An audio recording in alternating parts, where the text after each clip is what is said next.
성종 6년 12월 22일 전라도 광주에서 한 산호비가 명문가의 여인과 간통한 후 말을 타고 다니고 비단 옷을 입었으며 행실이 오만방자하고 거리낌이 없다는 소문이 퍼졌습니다.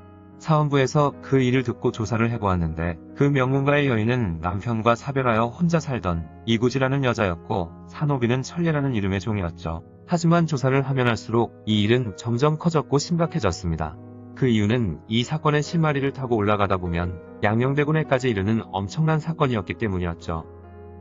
굉장히 쿨하고 프리한 성격이었던 태종의 첫째 아들 양녕대군은 본처에게서 3남 4녀를 두었고 여러 첩에게서 6남 10녀를 낳았습니다. 오늘 이야기할 이구지라는 여인 또한 양녕대군의 딸이었죠. 양녕대군이 세자로 있을 때 낳은 딸이라서 직위는 현주였지만 실록과 족보에는 그녀의 자기가 기록되지는 않았습니다. 현주란 세자의 서녀를 칭하는데 세자가 왕이 되면 옹주가 되는 것이죠. 이구지의 어머니는 신분이 미천했던 양녕대군의 여종이었습니다. 이구지는 나이가 들어서 별제 권덕영에게 시집을 갔는데 남편에게 심한 냉대를 받으며 결혼 생활이 순탄치는 못했죠. 그러던 어느 날 갑자기 남편이 낙마하는 사고로 인해 세상을 떠났고 이구지는 졸지의 과부가 되었습니다. 그런데 남편이 죽고 나서부터 이구지에게 문제가 생기기 시작했습니다. 그녀에게는 천례라는 남자종이 있었는데 그의 아내는 딸을 낳고선 도망갔다고 했죠. 천례의 딸 이름은 준비였습니다. 그런데 이구지가 한낱 남자종일 뿐인 천례와 그의 딸 준비를 자기 딸 챙기듯 잘 챙겼다고 합니다. 또한 천례도 어느 날부터는 비단 옷을 입고 다녔고 밖에 나갈 때도 말을 타고 다니는 것이었죠. 그러다 보니 주위에서는 천례와 이구지는 서로 동침을 했고 그로 인해 생긴 여자아이는 천례의 딸 준비이다 라고 소문이 퍼지기 시작했습니다. 그런 의심을 사기에 정황이 너무나도 충분했죠. 이런 기가 막힌 소문은 퍼지는 것도 순식간인데 조정에까지 빠른 속도로 퍼지게 되었습니다. 왕실의 피를 이어받은 여인이 자신의 종과의 관계로 인해 자식까지 낳았다는 초유의 사태에 조정은 한바탕 난리가 났죠.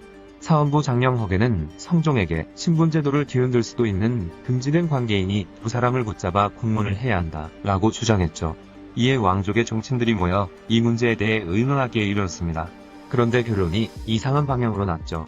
그것은 왕실에 관련된 불미스러운 소문을 입에 담은 허계를 파직하고 처벌하자는 결론이었습니다. 당연히 사원부와 사관원의 관리들은 난리를 치며 들고 일어났습니다.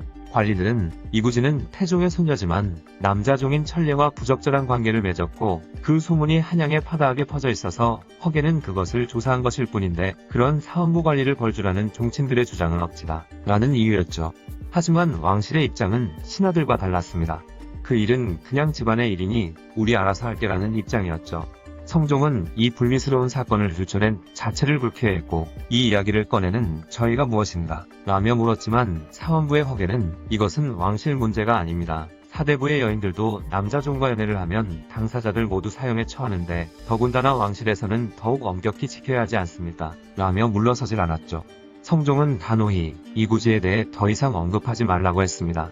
하지만 허계 또한 물러서지 않으며 계속해서 이 일에 대해 이야기하며 문제 3자 성종은 대비의 업문교서를 신하들에게 읽어주었는데 그 내용은 장령 허계는 왕실의 불미스러운 일을 세상 사람들에게 알려서 하다하게 퍼지게 한 죄를 물어 그의 관직을 거둔다 였죠. 그 교서를 듣자마자 신하들의 반대의 소리가 우물 터지듯 터져나왔습니다. 허계는 풍속을 바로 잡으려고 신하로서 옳은 말만 했는데 그를 파직시키는 것은 말도 안 된다. 언론을 막지 마라. 라면서 말이죠. 성종은 더 이상 듣지 않고 대전을 나와버렸습니다. 이후로도 천례와 이구지를 탄핵해야 한다는 상소가 빗발쳤으나 성종은 소문만 가지고 그럴 수는 없다며 사건을 무마하려 했죠. 그렇게 이구지에 대한 일은 잊혀지는 듯 했습니다.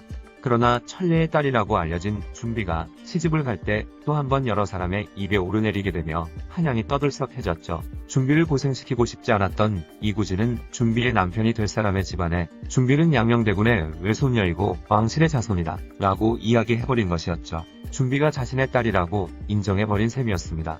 이 말은 부메랑이 되어 자신에게 돌아오게 됩니다. 김종직은 엄청난 파장을 일으킨 이구지의 말에 대해 조사를 하기 시작했습니다. 관련자들이 속속 잡혀들어와 옥에 갇히는 신세가 되었고 어떤 여자는 이구지가 딸을 낳았는데 그때 애를 본인이 받았다고 털어놓기도 했죠. 또한 사원부에서는 천례를 잡아와 고문을 하며 추국하기 시작했습니다. 그러나 천례는 왕실의 여자와 간통한 적이 없다며 심한 고문에도 끝까지 버텼죠. 그러자 의금부에서는 그에게 의심스러운 말을 들었던 동네 사람들을 불러 대질신문까지 했는데도 무조건 아니라고 잡았더니 자백을 받기 위해 고문 강도는 더욱 강해졌습니다. 그러다 결국 천례는 지독한 고문을 이겨내지 못하고 옥에서 죽어버렸죠. 자신이 사랑한 여인 이구지를 지키기 위해 끝까지 입을 열지 않았던 것입니다. 그로부터 몇 달 후 성종은 갑자기 이구지의 사사에 대해 의논하자면서 신하들을 불렀는데 이미 여러 증언이나 명백한 증거가 나온 터라 이구지와 천례의 관계는 의심의 여지가 없었습니다.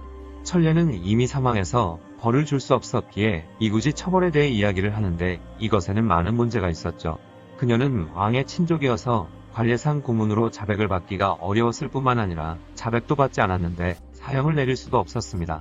종친 대표로 회의에 참석한 문종의 외손자 정미수는 이구지는 태종의 손녀이기도 하고 국가에 관련된 죄를 지은 것도 아니니 용서해야 한다 라고 했는데 조용히 여러 신하들의 의견을 듣고 있던 성종은 마침내 입을 열었죠.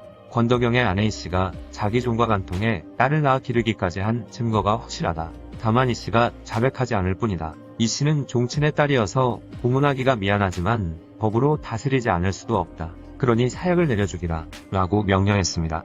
그리하여 이구지는 결국 1489년 3월 7일 성종의 명으로 사약을 마시고 죽게 되었습니다.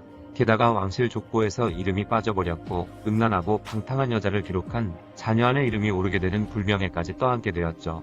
하지만 천례와의 사이에서 얻은 딸 준비는 이미 출가한 상태라서 처벌받지는 않았습니다. 당시 성종은 여성이 지켜야 할 도리를 따르지 않던 여인들에게 강력한 처벌을 했는데 강상죄를 범한 어우동을 죽이고 해비운 씨에게 사약을 내린 후였기에 더 이상 이구지에 대한 처벌을 미룰 수는 없었던 것입니다. 당시에는 남자들이 일으키는 간통사건은 굉장히 흔한 일이었기 때문에 여인들의 간통사건에 비해서는 크게 다뤄지지는 않았죠. 하지만 여인의 간통사건이자 심지어 왕족이던 양녕대군의 서녀 이구지와 남자종의 간통사건은 엄청난 파장을 몰고 오기에 충분했습니다. 성종은 그저 음란한 여인과 종의 금지된 간통사건으로만 치부해버렸고 그로 인해 이구지는 조선시대 내내 음란한 여자 최고봉으로 매도되었죠. 게다가 왕족이라는 이유였기 때문일까요? 이구지의 존재는 철저히 묻히게 되었습니다. 유감동, 어우동, 사방지 등의 음란한 인물들에 대한 이야기는 훗날 문학작품이나 영화 또는 연극 등의 소재로 많이 다루어졌지만 이구지에 대한 이야기는 현대까지 알지 못하다가 1970년대 민족문화추진회에서 조선왕조실록을 구력하는 과정에서 그녀의 존재에 대해 알려지게 되었죠. 그녀는 남편이 사망한 후 종인 신분의 남자를 사랑한 죄밖에 없었지만 신분제라는 나쁜 제도로 인해 희생된 한 여인일 뿐이 아니었을까요? 조선시대 최고의 음란한 여인의 대명사로 알려진 양녕대군의 딸이었던 이구지에 대한 이야기였습니다. 영상을 봐주셔서 감사합니다. 더 재미있고 유익한 영상으로 다시 찾아뵙겠습니다. 구독과 좋아요 꾹 눌러주시고 댓글도 부탁드려요.